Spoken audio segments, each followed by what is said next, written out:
hoy estamos en una primera emisión de esta sección que se llama Suéltate, donde tenemos a compañeros de profesión, amigos que inician con sus columnas en este proyecto de periodismo independiente, que está conmigo María Cavadas, quienes las dos vamos a estar aquí moderando esta primera mesa. Hola María. Hola, buenas noches. Y bueno, antes que nada queremos agradecer a la gente que nos sigue, a los próximos seguidores que confían en este portal de noticias que es www.citatextual.com y que surge de dos periodistas independientes cuyo proyecto pues no está financiado por ningún partido político, ni organización, ni nada. Es prácticamente realizado las dos con mucho corazón para que generar espacios de información a la gente, y lo importante es que aportemos información de calidad a la ciudadanía y hacer uso de nuestra libertad de expresión, que por lo menos ahorita es posible en nuestro país. Les voy a dar la bienvenida a cada uno. Los tres amigos que nos acompañan el día de hoy son columnistas, quienes nos aportan, quienes creen en el proyecto y quienes pueden leerlo en nuestras redes sociales. Voy a empezar por de izquierda a derecha de mi izquierda, Julio Pérez de León. Él es periodista, reportero especializado en cuestiones electorales, escribe su columna cada miércoles, pueden leerlo, se denomina Marcha Humana. Hola Julio, ¿cómo estás? Hola, ¿qué tal? Muy buenas noches para todos los compañeros que estamos aquí en este panel. Muy buenas noches para todos los seguidores de Cita Textual. Y pues bueno, agárrense, vienen temas muy interesantes que vamos a tratar entre todos. Está también conmigo Enrique Serna. Enrique Serna, danos tu Twitter. Julio, antes que nada, danos tu Twitter para que la gente te ubique. Ok, es @vago_estepario. Ok. Y Enrique Serna, también periodista, corresponsal, ha estado en varios medios, La Razón, Excelsior, por ahí, también especialista en temas de ciudad, escribe su columna cada jueves. Platícanos, Enrique, hola, buenas noches. Hola, ¿qué tal, Lau, María, colegas, Julio, compañero, ¿qué tal, cómo están? A todos un buen saludo, gracias por la invitación y también el auditorio que nos escucha. Y bueno, tenemos también a Roberto Mendoza con su famosa columna Viernes Lúdico, quien, bueno, él nos hace meternos en temas pues más ligeros y más entretenidos, pero también muy importante conocerlos. Es periodista, es productor, ha sido asesor, director de comunicación social, y bueno, platícanos de ti tantito, Robert, ¿cómo estás? Bien, muchas gracias. Pues así como lo dices, a mí me gusta mucho la política. Tengo una columna en otros periódicos de política y pues aquí en Cita Textual yo quería desde hace tiempo hacer una columna más lúdica, más sobre medios de comunicación, sobre series, sobre videojuegos, etcétera. Lo que a mí me gusta en realidad. Y bueno, pues se dio esta oportunidad que ustedes me han dado y pues he estado escribiendo. Ok, y bueno, vamos a comenzar con el primer punto que me gustaría que ustedes definieran. Así como los presenté, en una palabra me gustaría que me dijeran cómo calificarían este año. En una palabra. Vamos, Julio, por favor. En una palabra, pues caótico, yo creo, ¿no? Enrique. Coincido con caótico, pero además le agregaría yo, pues, lamentable. Robert. Pues en una palabra yo diría único. Ok. Con base en su única palabra, me gustaría que me dijeran si con la llegada de Andrés Manuel, en estos 2 primeros años, ustedes visualizaban un país como el que ahorita tenemos, o se adelantó a sus pronósticos, o creen que va a venir peor, o cuál, o cómo lo visualizan ahí. Pues bueno, entre los rituales del caos que mencionaba en alguna ocasión Carlos Monsiváis, pues era más o menos de esperarse. Estamos hablando de cambiar un poco la estructura y el sistema en México, eso es lo que yo estoy percibiendo. Y para lograr esto, pues se requiere de muchas reformas, las cuales está generando no solamente por decreto presidencial, sino las dos cámaras están jugando este rol, ir haciendo este tipo de reformas estructurales, pero no solo es una fina ocurrencia tanto de la Cámara como del Poder Ejecutivo, sino muchas de ellas están teniendo réplica en varios países de América Latina, como si esta fuera una receta del Fondo Monetario Internacional.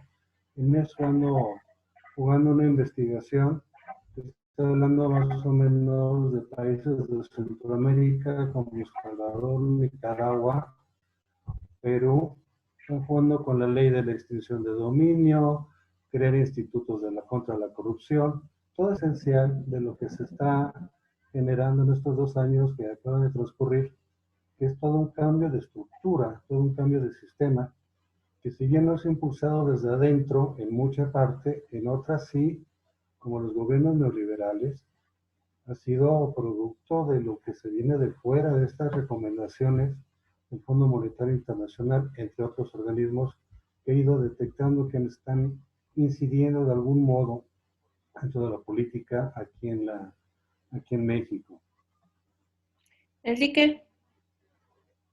Pues mira, yo creo que la llegada de Andrés Manuel López Obrador definitivamente vino a revolucionar lo que se venía, lo que se vivía en el país, ¿no? Como bien comenta Julio, esto implica una serie de reformas que si bien ya están en marcha, pues no han sido del todo sencillas. Un tanto para Andrés Manuel López Obrador, otro tanto para la sociedad. Se habla de, pues también la incursión de algunos medios, como lo califica el propio presidente, los llamados medios convencionales, conservadores, ¿verdad? Me parece que lo que esperaba México está en proceso de cambio. No me atrevería a decir que ha hecho un buen o un mal trabajo, pero lo que sí es cierto es que ha levantado muchas cejas y en este devenir, en este proceso, pues me parece que se van a seguir levantando más. Sin embargo, yo lo veo adecuado, lo veo positivo toda esta situación, aunque ciertamente hay cosas con las que no coincido. Sin embargo, me parece que habrá que darle un poco más de tiempo, ¿no? Viene un año electoral en 2021, donde se verá cuál es la verdadera fuerza que tiene Morena.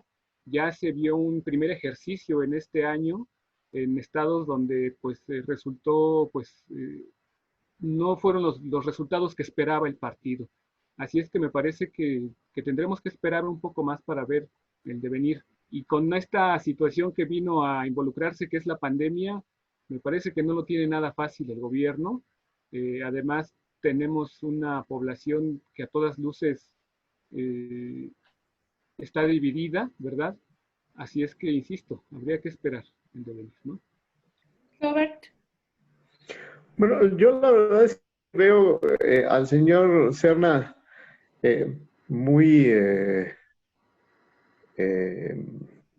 amable con el gobierno, porque yo diría, o sea, todavía hay que esperar más tiempo, o sea, después de 100,000 muertos, de más de 100,000 muertos, todavía hay que darle chance a este señor y al gobierno que él encabeza para que corrija el rumbo del país. O sea, yo debo confesar que voté por Andrés Manuel porque yo sí creía que el país necesitaba un cambio.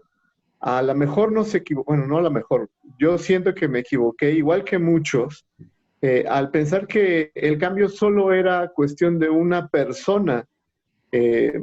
Pues no, el país no se puede gobernar como un reinado, como un país parecido a Gran Bretaña o a otros países en donde haya un rey porque este país es como muy sui generis, ¿no? No es lo mismo lo que piensan las personas de Yucatán que lo que piensan las personas de Tijuana, incluso lo que piensan las personas de Benito Juárez y los de Gustavo Amadero, ¿no? Yo creo que es un reto muy grande gobernar México y el presidente no lo ha asumido de esa manera, ¿no? Sino que él ve el país, desde mi punto de vista, con un solo ojo y, y él quiere que el país se adapte a la forma en la que él lo ve. Y yo creo que ese es el gran error de don Andrés Manuel López Obrador, del presidente de México, que el país no se va a adaptar a lo que él quiera, sino él se tiene que adaptar a lo que el país le exige, y no solamente el país, sino las circunstancias que está viviendo el país y el mundo, porque pues vemos al presidente que con mucha seguridad, incluso yo diría con un toque bastante grande de soberbia, dijo, no, no se preocupen, la pandemia se va a acabar en 1 o 2 meses y vamos a seguir igual, y vamos a seguir levantándonos y esto se va a acabar muy pronto. Y él no se adapta a las necesidades de la realidad, y la realidad pues no hay forma más que de cambiarla, más que adaptarse a ella y actuar de esa manera, y el presidente no lo ha hecho. Eso es lo que yo creo. ¿Te María, arrepientes? ¿Volverías a votar o no sé, en 2021, pues ya razonarías más tu voto hacia Morena, Roberto?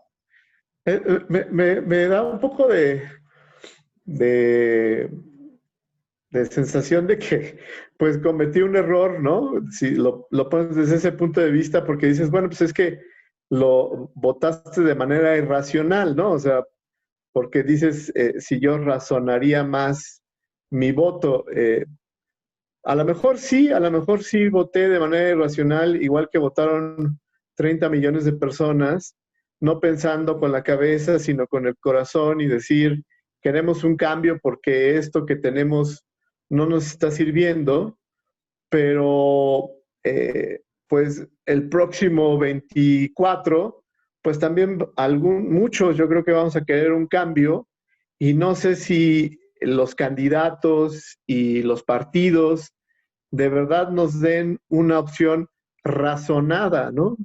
Sino pues votar usualmente es no pensar, sino hacerlo desde el corazón, desde la cosa que te late y demás, porque pues votar es un acto de fe, ¿no? Es como ir a la iglesia, o como ver si una chava te quiere o no, y dices, pues órale, va, me voy contigo, te doy todo, y luego pues descubres que la novia te engaña, o que no es lo que tú querías, o que sus papás no son lo que tú esperabas, etcétera, ¿no? O sea, para mí, así es el voto, ¿no? O sea, no es una cosa que en su gran mayoría sea la razón la que te lleve a tomar una decisión, sino pues es prácticamente de corazón. Y además las campañas políticas pues están diseñadas desde ese punto de vista, ¿no?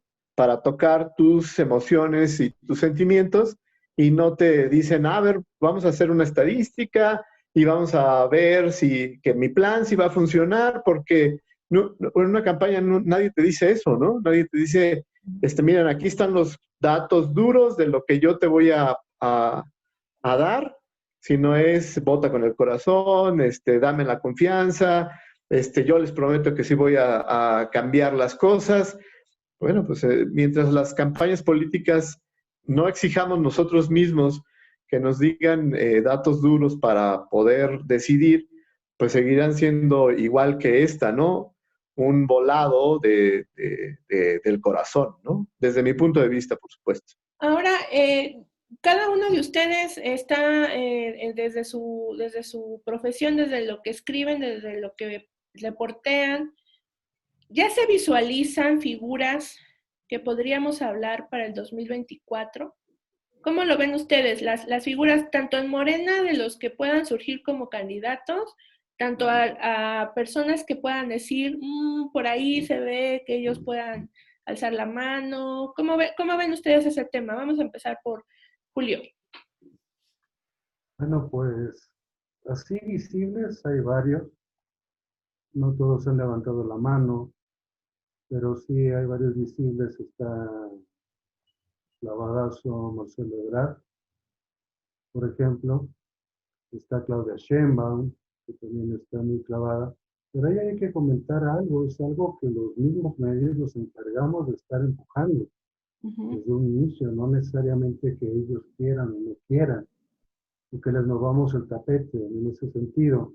Ahora que también hay que comentarlo, esta clase de políticos ya a estas alturas, siendo secretarios de Estado, siendo jefes de gobierno, gobernadores, pues también les da por darle una mochada a columnistas, a reporteros, a periodistas, a radio, televisión, a fin de que les den mayor presencia en los medios, no solamente porque tenga una cartera importante o no, todos los problemas que generó la visita, que no entiendo por qué, la visita de López Obrador a Washington, por ejemplo, que salió bien librado, que salió mal librado, que fue un éxito de Brad, se manejó casi al final.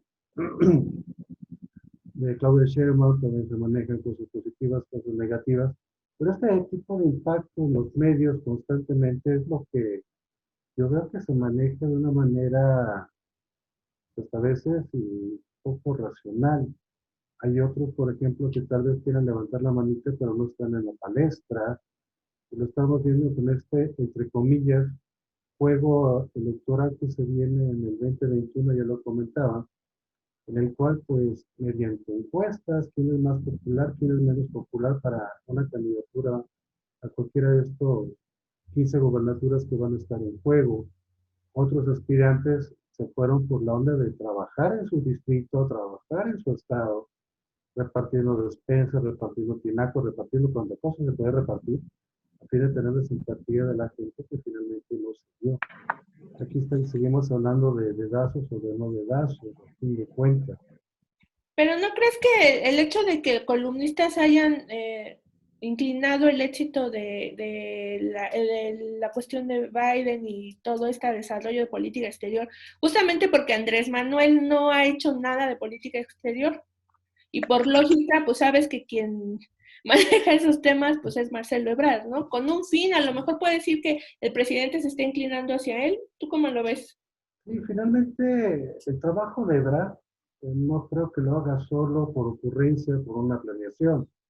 También está atrás la mano presidencial. Ambos pues llegaron sin saber, sin haber sido, tener una carrera en el ámbito internacional, como aquel famoso que llegó también a Relaciones Exteriores diciendo, pues yo vengo a aprender. No sé si lo recordamos. Pero en fin, esa es la situación. Le tocó estar una cartera muy importante que sí trasciende. Y en los anteriores secretarios de Relaciones Exteriores no lo lograron hacer o no lo quisieron hacer. O esta coyuntura igual que ya se había candidatado en algún momento a López Gatell por el manejo de la pandemia desde el inicio. Después fue decayendo también en simpatías, en fobias y filias. Pero ese trabajo que iba generando Ebrard, por ejemplo, pues sí está muy sonado, está muy etcéterado, pero pues es parte de estas sinergias que todos le han ido marcando. En el caso de la oposición, ya para darle oportunidad a mis compañeros, pues dime uno que quiera destacar. No hay una oposición marcada en el PAN, un liderazgo del PRI, ya no se digan los partidos chiquitos, el PRD, otro que no tiene mucho que ofrecer, y si acaso son declaraciones sin alguna alternativa real de solución a cualquier problema que plantees ahorita. Si lo revisamos, pues no han querido dar el ancho o no se han atrevido a dar el ancho. Vamos a darle la palabra a Enrique. Mira, yo creo que el sistema de partidos en México tiene una crisis seria. Eh, los partidos que ahora son oposición, pues ya cargan pues un peso muy grande de toda esta historia que tenemos. Además, con toda esta retórica que se maneja desde Palacio Nacional y que tiene una pues incidencia muy grande en los seguidores de Andrés Manuel López Obrador y en sus correligionarios, yo veo complicado que surja una figura que pueda hacerle frente a Morena. Por otro lado, veo también en Morena los viejos vicios del PRD. No creo que haya tampoco la solidez, hasta el momento no la han manifestado desde mi punto de vista, para generar una figura que aglutine todas esas inquietudes como lo hizo Andrés Manuel López Obrador. Yo creo que no hay una figura, ya sea Marcelo Ebrard, como bien lo comentan, o Claudia Sheinbaum, que se ha visto señalada últimamente mucho por el tema de la pandemia. Y que pues en este tema pues sí le saca cierta ventaja Marcelo Ebrard al tema, con el tema de las vacunas, con toda esta situación. Pero insisto, me parece que no hay un candidato en ninguno de los dos bandos que pudiera pues igualar lo que se igualó en 2018. Y bueno, únicamente en relación a lo que comentó Roberto, quizá no me expliqué muy bien, Roberto, pero me refería a esperar, no para que Andrés Manuel tenga oportunidad de mejorar, sino a esperar cómo se van a dar las cosas, dados todas estas omisiones que efectivamente ha tenido la 4T en materia de salud, en materia de seguridad, en materia de muertos, como bien comentas, se han rebasado todos los récords de los gobiernos anteriores, y me refería principalmente a eso, ¿no? A ver cómo esperar, cómo va a venir esta situación, ¿no? En general. Desde luego yo no comparto muchos de los postulados de la 4T, pero insisto, me parece que no hay una figura política que pueda igualar lo que se hizo en 2018. Insisto, no hay que pondere lo que se hizo en 2018. Yo también pude haber votado por López Obrador, no lo hice porque justamente estábamos, si recuerdan, estábamos cubriendo y no se pudo hacer. Yo sí voté, acuérdense que me formé. Claro. Sí, tú sí Pero no fuiste voté por Andrés Manuel. rebelde. Pero Me formé desde muy temprano, pero no voté por Andrés Manuel. coincido con Roberto, yo creo que viene una etapa difícil e insisto, Morena tendrá que mostrar de qué está hecho. Ya se mostró un pequeño ejercicio en las elecciones estatales y quisiera apuntar algo muy brevemente. Se dice que el presidente tiene una aceptación del 70%, algo así es lo que argumenta. Él dice. Sus palabras, ¿no? Según sus propias palabras. Y sus Sin encuestas embargo, pagadas. Si vemos, me centro en un tema de moda, se me permite, la pandemia. Hoy, justamente, ya ha declarado el semáforo rojo, y no quiero constreñir el tema nacional a lo que ocurre en la Ciudad de México, pero sí es un gran indicador. Andrés Manuel fue jefe de gobierno acá, y me pregunto, yo hoy me di una vuelta por el centro para hacer una cobertura que me encargaron, y bueno, aquello era, hasta mariachis me encontré en la esquina, en calles del Palacio Nacional, parecía una fiesta aquello. Y la duda que surgió es si toda esa gente que se aglutinó en el centro son fifís o son conservadores que no le hacen caso a Andrés Manuel López Obrador. Porque si es así, creo que hay mucha gente que no concuerda con la idea de la 4T. Y peor aún, si estas personas que llegaron a aglutinarse hoy en el centro de la Ciudad de México y que lo han hecho durante toda la pandemia, votaron por Morena, pues desde mi perspectiva me parece que no sienten ese arraigo por todo lo que dice Andrés Manuel López Obrador. Bueno, y si vemos la historia de lo que ha sido desde el 1 de julio, que literalmente empezó a gobernar, cuando ganó ustedes recordarán que ya las coberturas de los colegas ya no hacían mucho por Peña Nieto y se dedicaban a ver lo que hacía Andrés Manuel López Obrador desde el 1 de julio de 2018. Entonces me parece que Morena tiene una oportunidad de demostrar de lo que está hecho, de erradicar todos estos vicios que viene arrastrando desde el PRD y de unificarse. Lo veo complicado, la verdad es que no creo que ocurra, pero la crisis está, la crisis política en el país desde mi perspectiva está. Eh, no creo que haya una figura como lo hizo Andrés Manuel López Obrador. No lo pondero, desde luego, pero no va a haber alguien, ni de la oposición, ni de Morena, que, que lo veo complicado, pues. No pudiera, no pudiera adelantar un pronóstico si es que Morena va a permanecer en el poder o va a perder algunos lugares, porque, insisto, me parece que incluso no se ha arraigado bien en el pueblo, en la sociedad mexicana, el Robert, morenismo. Bueno, yo coincido mucho con lo que dice Enrique. A mí me parece que es muy triste lo que plantea Enrique y mi otro compañero al decir que está Marcelo y Claudia y no podamos ver, que es lo que a mí me preocupa, nadie más. O sea, Alfaro no, el- no pinta desde su punto de vista. Alfaro, Ricardo Monreal.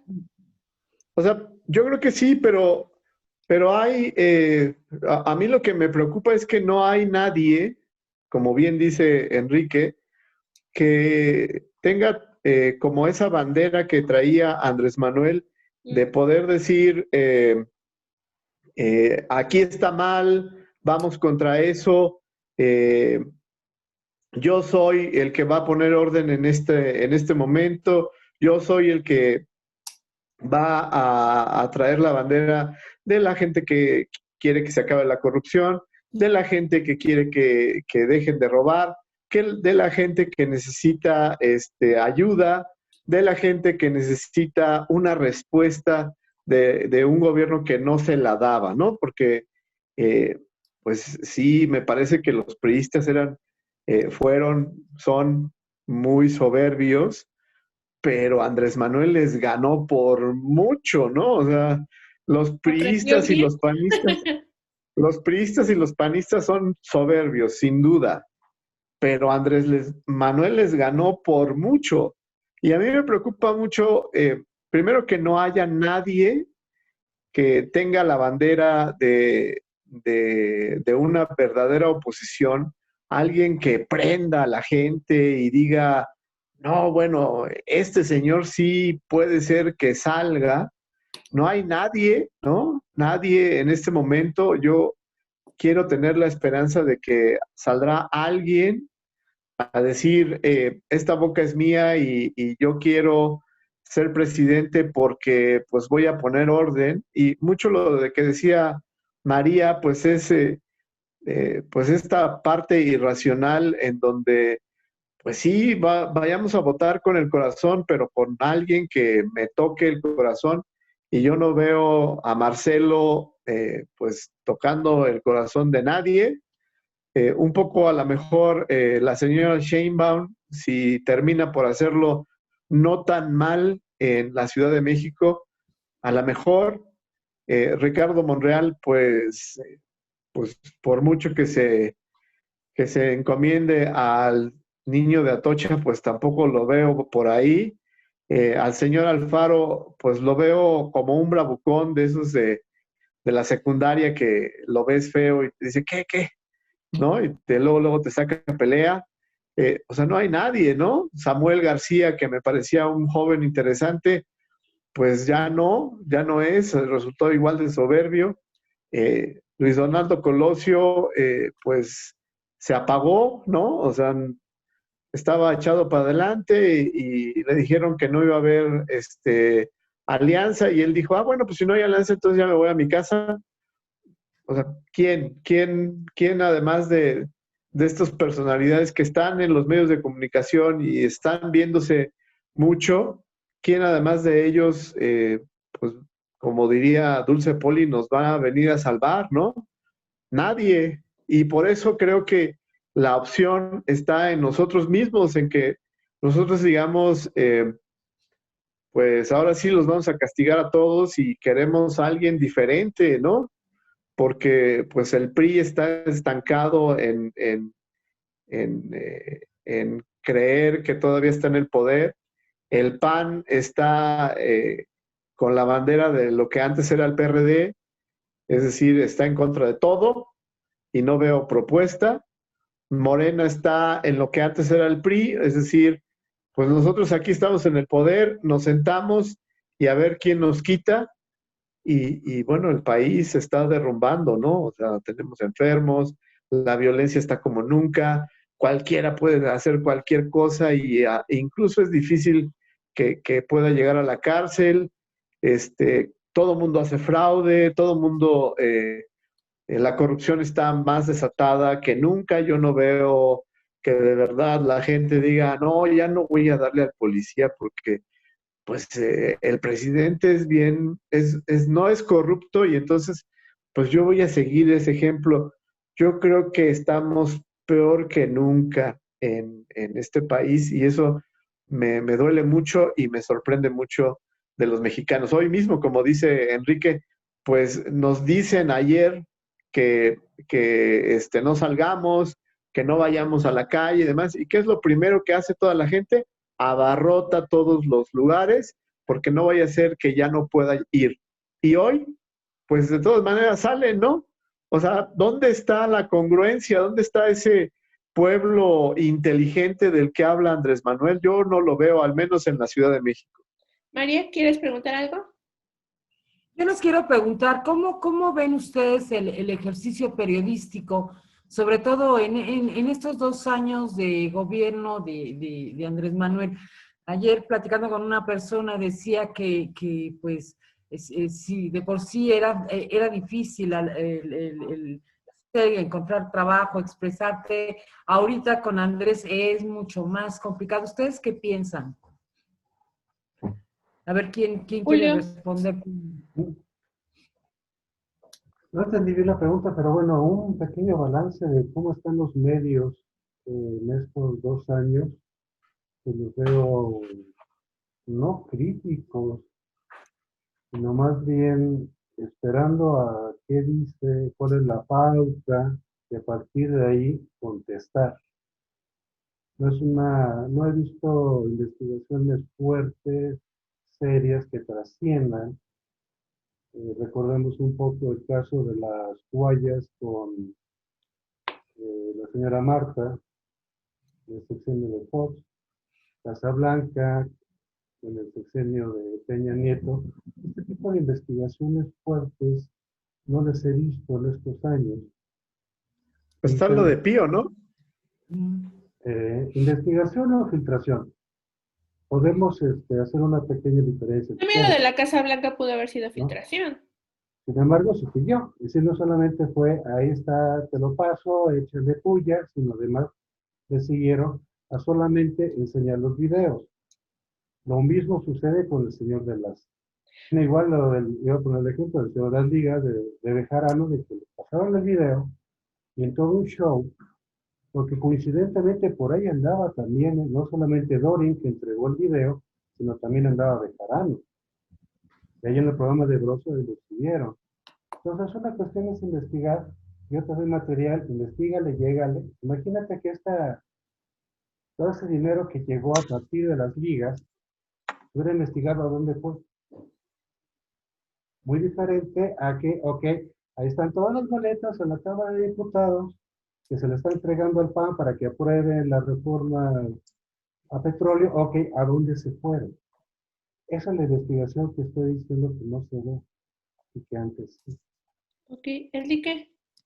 Yo creo que coincido en que no hay investigación seria, pero además creo que los medios sí hemos sido sometidos a un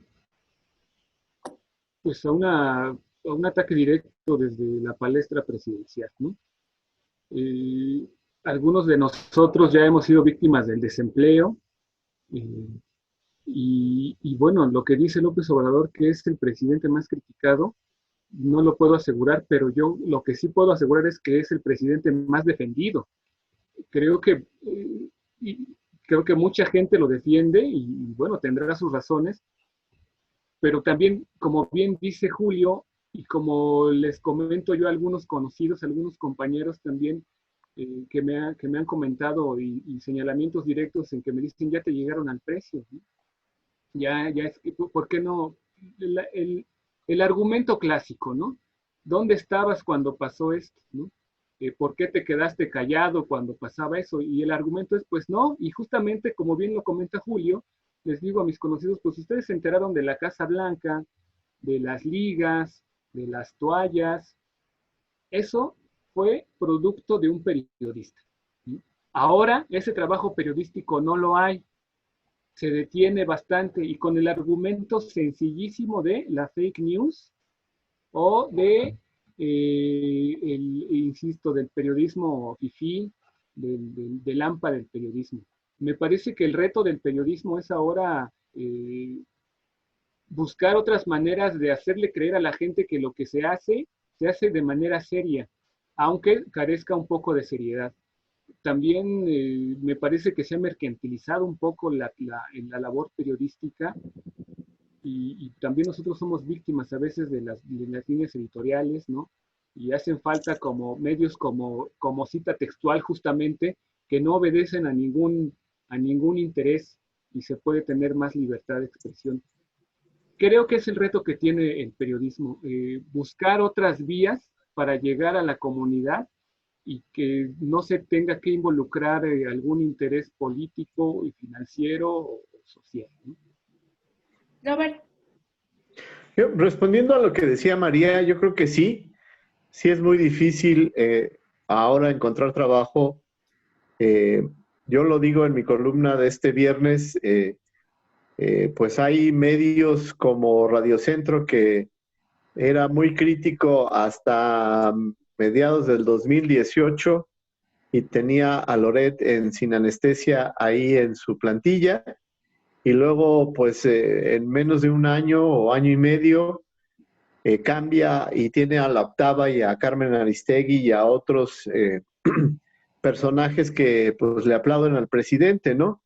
Y tenemos igual en Televisa y en TV Azteca, pues si no personas aplaudidoras, pues cuando menos acríticas, ¿no? Entonces yo creo que sí es muy difícil ser periodista en México, más aparte, haces alguna revelación o dices alguna cosa y siempre te queda ese miedito de, híjole, no vaya a ser que yo moleste a alguien. A lo mejor no pongo el nombre de tal, sino me voy por la tangente para no molestar a nadie. No vaya a ser que no me vayan a contratar en algún lado.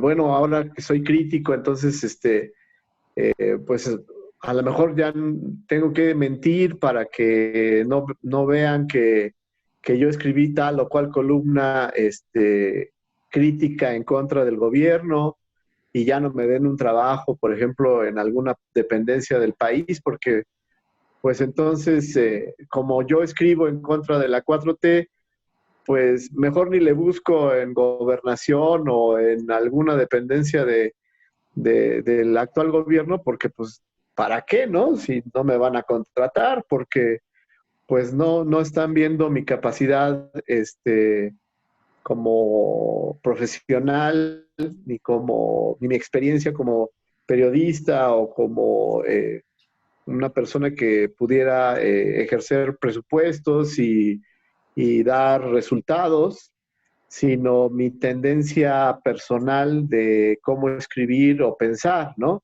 Entonces eso yo creo que limita mucho el actual personal de cualquier cualquier persona que se dedique al periodismo y quiera encontrar un trabajo en este momento, ¿no? Si eres crítico, pues tienes pocas posibilidades, ¿no? O menos.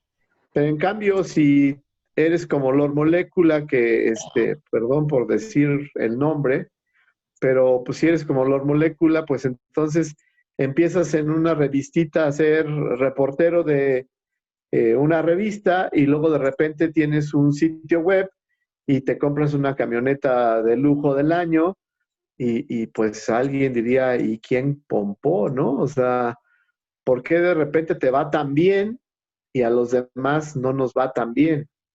Entonces, quizás eso es lo que respondería a lo que dice María, ¿no? No sé si era por ahí, María. Yo me refiero, ahorita que mencionas a Carlos Pozo o Pozas, no sé cómo se apellida, Lord Pozos. Molécula, en este sentido, o sea, si el periodismo, el verdadero periodismo que ejercemos Julio, tú y Enrique, Enrique, perdón, se ha venido desplazando por esta camada de youtuberos que se dicen ser periodistas y que solo sirven para agredir a los que nos dedicamos a esto, ¿no? Yo me refería más que nada a eso también. bueno, Sí, a mí me parece que es muy triste que tengamos que estarnos cuidando de qué escribimos, ¿no? O sea, López Dóriga, por poner un ejemplo, eh, pues siempre escribió un poco crítico o a veces muy crítico al gobierno de Peña Nieto y pues resulta que dicen, porque a mí no me consta, que le daban dinero, ¿no? Igual, yo recuerdo que Pepe Cárdenas pues se peleó con Peña Nieto, incluso se mencionó que iba a salir de Fórmula al principio del gobierno de Enrique Peña y no le pasó nada, ¿no? Entonces, y tampoco dejó de ser crítico. Y pues yo no vi que Loret, por ejemplo, no pasara la nota de la Casa Blanca en su noticiario y le diera además su crédito a Carmen Aristegui. Y así como ese, pues en Reforma, en el Universal, en todos los periódicos salió y nadie dijo, ay, pues ya, malditos prensa inmunda, ¿no? No salió Peña Nieto a decir eso. Y aquí sí, ¿no? Y un poco la explicación, pues la trae Jorge Cepeda este jueves, que escribe que pues esto es una estrategia del gobierno para dar respuesta a todos los periodistas, pues es una estrategia bastante de golpeteo, ¿no? les algo. Ahora que estábamos platicando justamente de esto que visualizan el sometimiento de medios, del trabajo de López Obrador, una de las cosas que siempre surgió mientras el gobierno se iniciaba y mientras él estaba en campaña es las similitudes con una dictadura. La gente que vive en una dictadura dicen que es común que quien desea terminar siendo dictador, bueno, tiene por ahí la idea, además de ser un líder que mueve masas, el sometimiento de instituciones, el acabar con la economía, el someter al pueblo a que sea dependiente del gobierno, para así condicionarlo a que lo apoyen, ¿no? ¿Ustedes qué piensan? Se visualiza más esas señales ahora con el problema que ha tenido con el INE, el presidente, su deseo, por ahí Vargas está siendo cuestionado de tener la presidencia. ¿Ustedes cómo lo ven? ¿Creen que realmente las señales claras de una dictadura se están haciendo más evidentes? ¿Cómo lo ven? Vamos a empezar ahora por Robert. A mí la verdad me parece que no, o al menos yo quisiera pensar que no. Es verdad que el estilo de gobernar parecería más tendiente hacia una dictadura, como por ejemplo gobernar a través de decretos, ¿no? O sea, saltarse las leyes, saltarse las cámaras, saltarse los contrapesos y decir, bueno, pues yo tengo que hacer esto porque yo quiero y entonces hago un decreto y pues así gobierno y ya, ¿no? Nadie me puede decir que no pueda hacer algo, ¿no? Y lo vemos también al presidente, por ejemplo, diciendo, hay una injusticia, entonces yo puedo actuar, puedo perdonar a alguien nada más porque yo quiero, y la secretaria de Gobernación, por ejemplo, le dijo que no, ¿no? Entonces, sí hay esos visos, pero yo más bien siento que no porque Andrés Manuel quiera tener todo el poder que ya lo tiene, sino porque me parece que es un poco incluso hasta ingenuo en la forma en la que él se visualiza a sí mismo como presidente, ¿no? Como un presidente acotado, como un presidente que siempre tiene atrás de él su enemigo y él no termina por tener el poder que ya lo tiene, pero no se da cuenta de eso, ¿no? Entonces tiene esas actitudes, digamos, de manera como dictatorial, pero porque él no sabe cómo ejercer bien a bien el gobierno, el poder de que le da todo el Estado, ¿no? Y entonces él tiene que, no puede esperar a los tiempos legislativos, no puede esperar a los tiempos administrativos, él ya quiere que las cosas sucedan en el momento en el que él dice, y aunque pues sí, se podría confundir como una actitud dictatorial, pues yo no lo veo en el fondo como eso, sino como la prisa de hacer algo que él considera es un bien mayor, ¿no? Ese es mi punto de vista. Enrique. No creo que sea una actitud dictatorial, sin embargo, sí de ejercer el poder y el control sobre algo.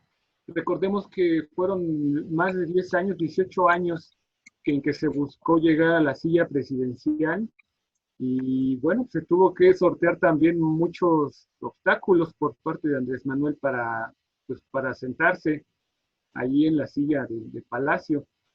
No creo que sea una actitud dictatorial, sin embargo, no de una persona, pero quizás sí del partido. No olvidemos también que Andrés Manuel viene de las filas del PRI y que, bueno, pues fue una dictadura de partido de 70 años. Me parece que eso es lo que busca Andrés Manuel López Obrador. No quedarse con el poder eternamente, pero sí fincar las bases para que el partido que él formó persista. Pero como comentábamos hace un rato, me parece que no va a ser tan sencillo porque no hay, repito, no hay una figura como él, pero además, esto sí me parece cierto, que sí hay vulneración hacia las instituciones, hacia los organismos. En las cámaras hemos visto cómo se transgreden las leyes o se hacen nuevas leyes, se modifican los ordenamientos para, por ejemplo, para que Piedra Ibarra llegara a, a derechos humanos. En el Congreso de la Ciudad de México vemos cosas similares. En el tribunal donde hemos estado nosotros, me parece que, cubriendo, me refiero, me parece que la última resolución que tuvo el tribunal sobre la intervención que tiene Andrés Manuel sobre un eventual proceso electoral, pues da mucho de qué hablar, porque efectivamente pareciera que no se toman en cuenta las legislaciones que ya se han construido desde hace muchos años para, pues, no contravenir lo que se dispone desde Palacio Nacional. Repito, no creo que Andrés Manuel quiera quedarse en el poder, pero sí asegurarlo para quien viene detrás de él. Julio. Sí, aquí hay que comentar algo. Yo al inicio de esta charla comentaba de que, bueno, viene un cambio de estructura, viene un cambio de régimen, y bueno, se requiere de mano fuerte, y no solamente es Andrés Manuel López Obrador el primer caso. Si nos vamos un poquito más atrás, omitiendo la figura de Porfirio Díaz, Miguel Alemán, que fue el rompimiento de esta parte revolucionaria tan añejada, tan bonita en la utopía, generó toda una base para que la iniciativa privada creciera dentro de México, que poco a poco se fueran deshaciendo el gobierno de ciertas bases que tenía dentro de la economía. Llega Carlos Salinas de Gortari y rompe con todo este esquema también.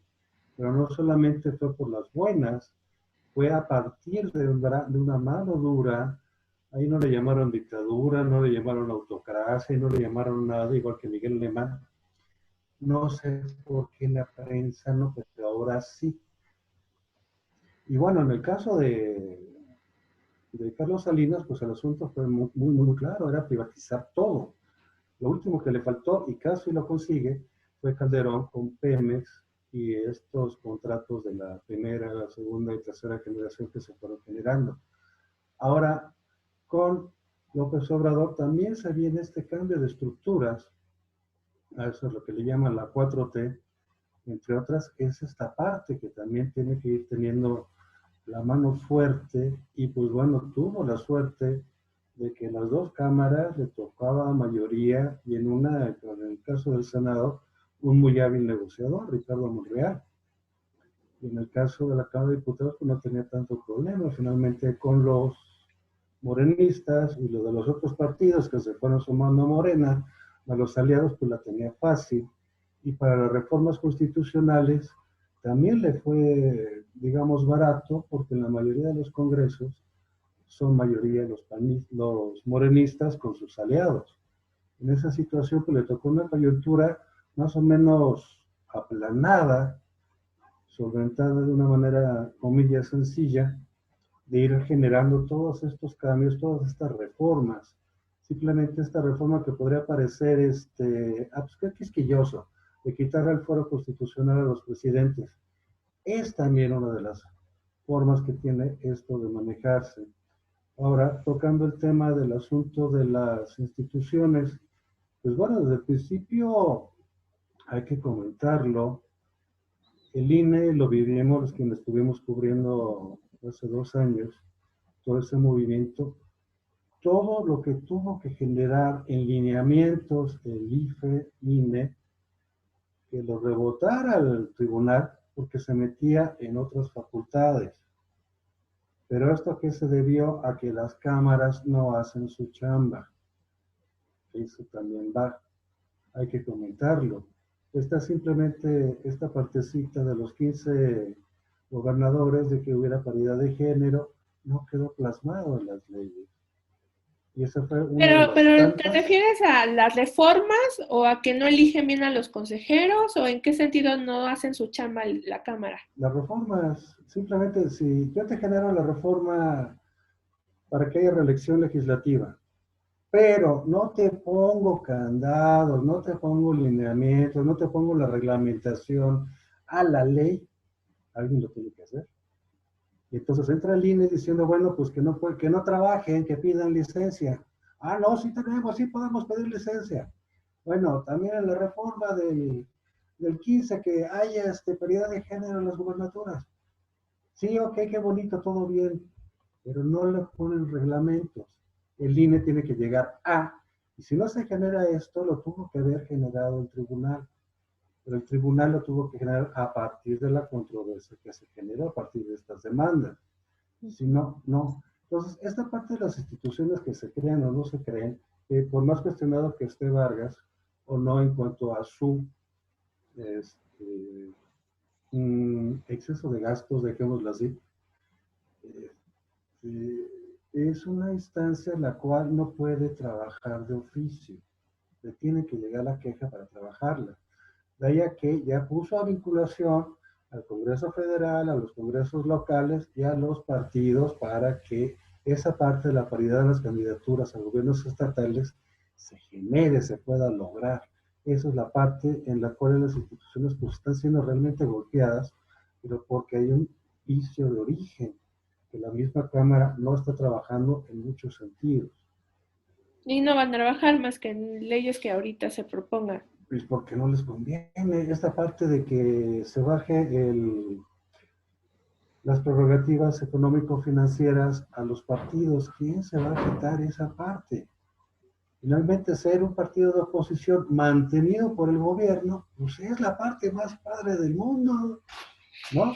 Mantengo partido, mantengo a los representantes del partido entre los institutos electorales, no solamente los nacionales, con sus juntas locales, sino también con sus consejos estatales, en los tribunales estatales, electorales y en la sala superior y en las salas regionales. Todo ese mecanismo que me lo están pagando, pues yo estoy feliz. Lo único que hago ahorita es criticar. Y hablando de criticar, pues ya la prensa crítica se ha vuelto, pues, insisto, contestataria. He visto muy tristemente que los síntesis informativas que me llegan, por ejemplo, 9 de cada 10 columnistas, lo más que hacen es reaccionar a lo que sucede.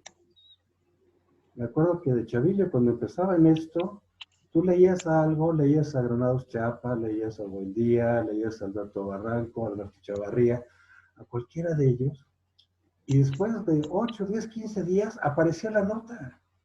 Esta gente investigaba, tenía su equipo de investigadores, hacían su chamba. Ahora ya no. Ya nada más contestan a lo que dice el presidente, contestan a lo que pasa en el entorno, le echan la culpa a López-Gatell, que porque no hizo esto, porque no hizo lo otro. Que se vengan a dar la vuelta aquí a Iztapalapa, acá donde vivo. En la primera fase roja que tuvimos aquí, las fiestas no dejaron de suceder. En esta segunda fase, pues tampoco. Aquí nos toca vivir cada semana un santo, aunque no sea santo. No se haya demostrado lo contrario tampoco. Pero ese es el punto. Le queremos echar la culpa. Ay, eso es bien fácil. Dame datos, a ver por qué la gente no está trabajando, por qué la gente no se pone cubrebocas. Vamos a hacerla tipo Alfaro como lo Bueno, como lo que pero también comentábamos, ¿no? la gente no reacciona porque no hay una orden. O sea, lamentablemente si se obligara a usar el cubrebocas, si Claudia Sheinbaum dijera es obligatorio, sería obligatorio. Pero Eso también es, ahí hay una falta de autoridad y eso es la lo que iba a autoridad no está comentar, haciendo su chamba. lo que pasó con Alfaro, de que es obligatorio y esto que de qué, de bla. ¿Cuánta gente no se quejó porque le estaban rompiendo su mandarín en gajos a la gente que no tenía el cubrebocas? Sí, en realidad ahí tendría que ser cuál es la labor de gobierno, cuál es el ser conformista, cuál es quedar bien por no perder posibles votantes o por quedar bien, ¿no? ¿Algo que quieras preguntar, María? No, que también Venga, venga. ese renuencia a la gente, a mucha gente usar cubrebocas, pues es un mensaje que sale de Palacio Nacional. O sea, si ven al presidente que nunca dice pónganse cubrebocas, que no lo usa, entonces mucha gente, yo supongo que piensa, pues si él no trae cubrebocas y no le pasa nada, pues a mí tampoco me va a pasar nada, ¿no? Sí, ya es generacional. ¿O no? Julio no está No, muy conforme. yo no opino eso, ¿no? De que, porque mi vecino, aquí mis vecinos no lo usan, me dicen que no existe el virus, yo voy y no existe el virus tampoco. Pero ahí Sí, que no, sería una falta de ¿qué? De educación cívica, o de sea, ¿qué? educación, aquí estamos en una zona de clase baja Y para de ahí, abajo, o ¿no? sea, y ahí cómo Pero lo tú te resuelves. vas, a mí me tocó el martes ir a perseguir a mi perro que se desapareció, allá en la del Valle, que es donde vive mi hija. Toda la gente está cubrebocas. ¿Será porque es clase media alta, media baja, media? Pero aquí es baja, baja subterránea. Y no creo que no les alcance 8 pesos, 10 pesos lo que cueste cubrebocas de tela. Pero si los ves, chupi chupe. Ahí sí alcanza. Y hay fiestas. Y espérame, viene el velorio, cierra la calle, viene la novenaria, como se llama, los rezos estos de 9 días, mañana, tarde y noche, lleno de gente, sin cubrebocas, echándose su tamal, echándose su atolito, todo numerito. Ay, se murió de COVID. Sí, hombre, qué pena. Ay, para la otra ahí. Hay que cuidarse, ¿eh? Sí. Besito, bla, bla, bla, adiós. Pero ¿no creen que el presidente debería de dar el ejemplo? Pues mira, si nos vamos a seguir a uno, Y te lo digo, no porque sea perdón, que ¿eh? lo sigas, sino porque, como bien salió aquí, un personaje como Andrés Manuel no ha existido, ni creo que visualizo que no existirá, pero él sabe perfectamente que es seguido. Entonces, como es un líder, porque lo es, pues debería de poner el ejemplo, ¿no? Entonces aquí entra una incongruencia porque, por ejemplo, dice que no salgan a la calle, pero se fue de gira. pero no, mantengan sana distancia, pero me bajo por el guajolote, me tomo la foto, saludo de mano. Entonces, algo que en lo personal le visualizo mucho en el discurso del presidente es su incongruencia. Entonces, ahí yo se difiero porque es el presidente de la República. Entonces, no estamos hablando que sea un secretario, que sea el dueño de una empresa, o sea, es el presidente. Y si él está poniendo una política de salud, pues debe ser el primero que la respete, si no, entonces ahí alguien que le diga o que le avise cuáles son realmente las medidas que se están tomando en materia de salud, porque sí entraría ahí mucha gente, si sabes que te sigue, si sabes que llenas plazas, si sabes que la gente votó por ti, pues por lógica esperas que seas un ejemplo y eso, pues eso, todos los líderes lo tienen. No sé ustedes cómo lo vean, Robert. Bueno, yo la verdad lo que veo es que, como dice Julio, por un lado está la parte del presidente que a lo mejor tendría que dar el ejemplo, pero el presidente, por ejemplo, también da el ejemplo de que él pues no roba o es austero, y yo no veo a todos los demás siendo austeros ¿Pero es austero y viajando en dejarle. camionetas blindadas, viviendo en Palacio No, Nacional?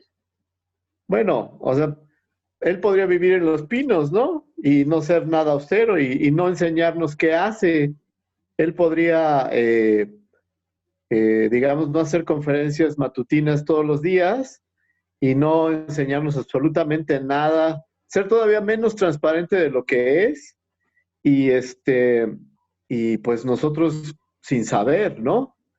O sea, es muy fácil decir, vive en un palacio, pero yo creo que es muy difícil vivir en Palacio Nacional porque pues si aún en Los Pinos hay una falta total de privacidad, pues en Palacio Nacional debe ser peor, ¿no? Porque pues si por ejemplo tienes un jefe muy godín y te dice, no, pues se quedan todos hasta que terminen tal cosa, pues ahí vemos al presidente, pues que no puede salir en pijama porque a lo mejor hay unos cuates godines que todavía están trabajando en la ala no sé qué del Palacio Nacional, ¿no? O al hijo del presidente que no puede ir a jugar a la pelota porque pues hay alguien que está trabajando, ¿no? O sea, sí tiene sus pros y sus contras vivir en un palacio. Yo lo que digo es pues sí es importante que el presidente dé el ejemplo, pero pues también nosotros tenemos que tomar esa parte de nuestra responsabilidad, como dice Julio, ¿no? Por un lado, no, yo creo que no es nada difícil, como él dice, comprar un cubrebocas y ponértelo, pero pues simplemente no quiero. Es también una cosa como las encuestas, ¿no? Dice el presidente, pues yo tengo 71%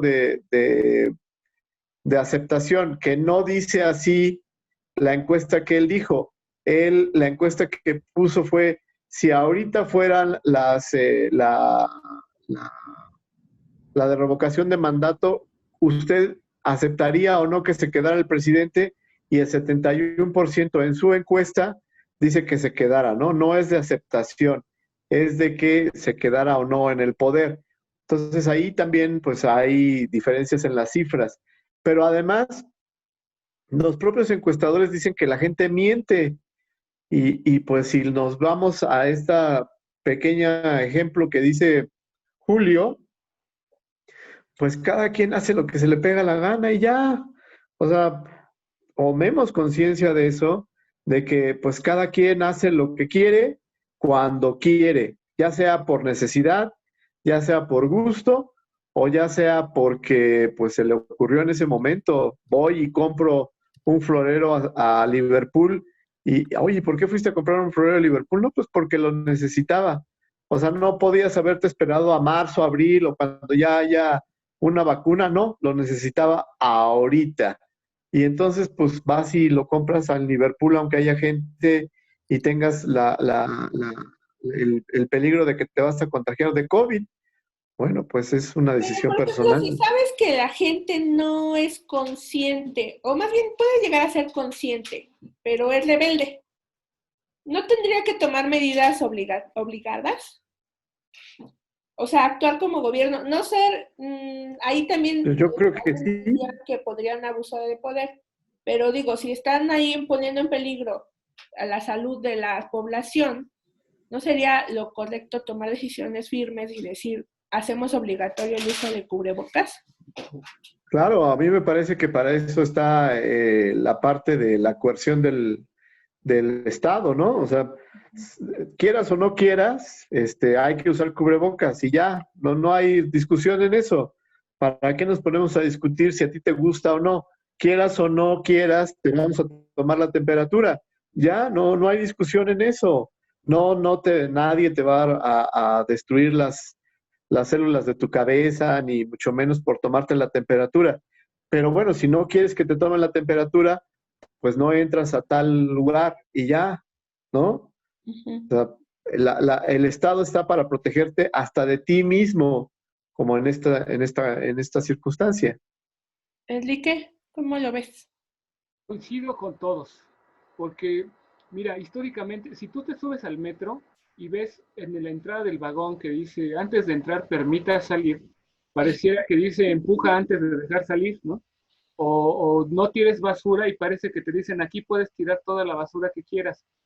Coincido contigo, Lau, en esto de que si ya sabemos cómo es la gente, pues sí requerirían, digamos, pues ahora sí como el meme, ¿no? Si ya saben cómo soy, ¿no?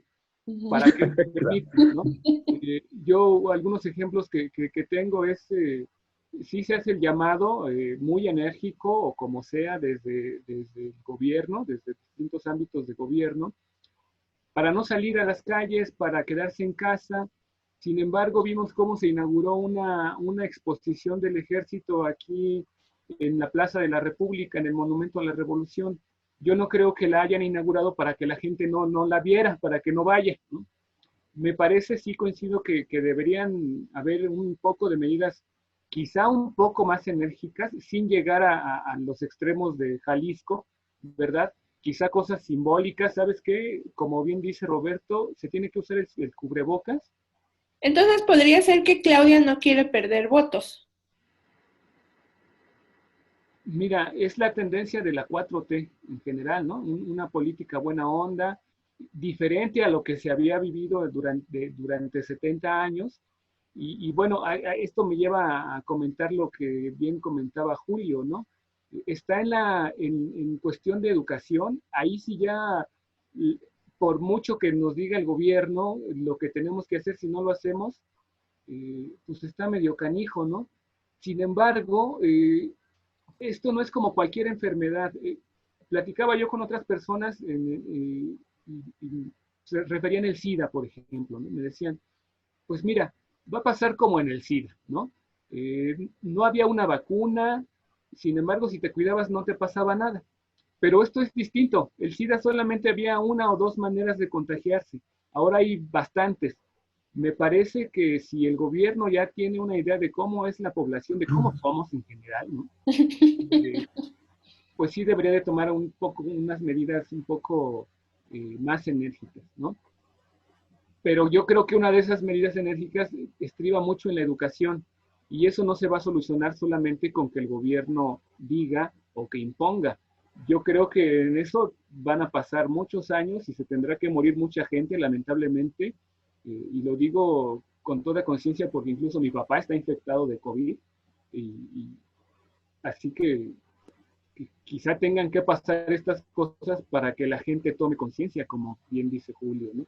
Y ahí, sea el gobierno priista, sea el gobierno panista, sea el perredista, o sea quien sea, pues lo único que falta es que la gente tome conciencia, ¿no? Y eso, históricamente, también hemos aprendido que se toma conciencia a partir de la experiencia propia, ¿no? Y bien lo dice el dicho, nadie nadie aprende en cabeza ajena, algo así dice, ¿no? Entonces, con recomendaciones o con imposiciones no creo que se, que ¿Que se se, cambie? que se cambie, ¿no? La actitud de la gente, ¿no?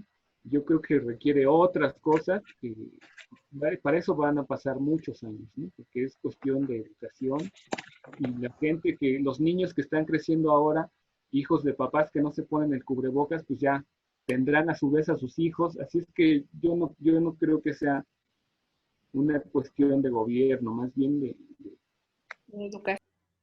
Los medios deberían renovarse, así como en su momento pasamos de la máquina de escribir a la computadora y ahora las redes sociales, deberían de evolucionar, porque por ahí el Universal ya está cobrando por suscripción. Les pregunto, me gustaría que ya con esa pregunta cerráramos, si los medios, considerando que no van a recibir publicidad gubernamental, porque Andrés Manuel ya creó su ejército de periodistas que lo van a estar difundiendo a su modo, los medios, entre comillas, vigentes, los Emporios, Televisa, TV Azteca, Reforma, El Universal, Milenio, que son los medios que de alguna manera son los grandes y son los más vulnerables, ¿deberían de renovarse en su forma de hacer periodismo? A ver si me pueden contestar. Bueno, yo quisiera decir algo porque ya me tengo que ir, pero primeramente, María, yo creo que, como decía el señor Serna, si por ejemplo Chumel tiene muchos seguidores, pues es porque hay mucha gente que le gusta. Yo no he visto, por ejemplo, que él diga que él es periodista, pero sí hace cosas que pareciera que hacían los periodistas, ¿no? Y como decía don Julio, pues la investigación y demás, pues eso cómo se hace ahora, ¿no? Los jóvenes pues hablan en internet y le preguntan algo a Google y esa es la investigación. O sea, salir a la calle y buscar fuentes y ser como investigador privado para ir y preguntar y decirle a los funcionarios, oye, ayúdame, dime cómo, por dónde va, al diputado, al senador, a alguien que te dé algo de carnita, pues cada vez es menos fácil, ¿no? Porque pues parece que Google te resuelve todo y entonces pues ya no haces investigación, ¿no? Todo está ahí en la red y pareciera que eso es lo único en donde uno puede obtener información. Entonces, el periodismo como tal, así puramente, como era antes de hacer una investigación y luego de tener un estilo propio, de escribir conforme nos habían enseñado reportaje, nota, crónica, etcétera, pues todo esto se ha perdido y se ha llegado en una amalgama que no reconoce exactamente el periodismo como una actividad pura,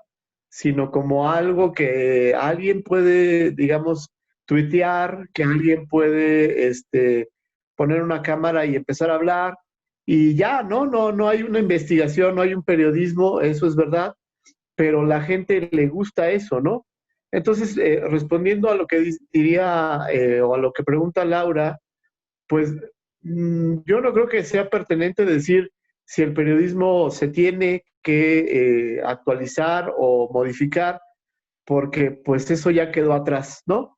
O sea, el periodismo se está modificando, ¿no? O sea, día a día, esto que estamos haciendo nosotros ahora, pues es una actualización de un periodismo que no se hacía hace 2 años, por ejemplo, ¿no? Nadie iba a preguntarse de, oye, hacemos una reunión virtual con puros periodistas y a ver quién nos ve y damos nuestra opinión. No, eso no se hacía hace 2 años, eso como una cosa fantasiosa, imposible, incluso hasta un poco soberbia, ¿no?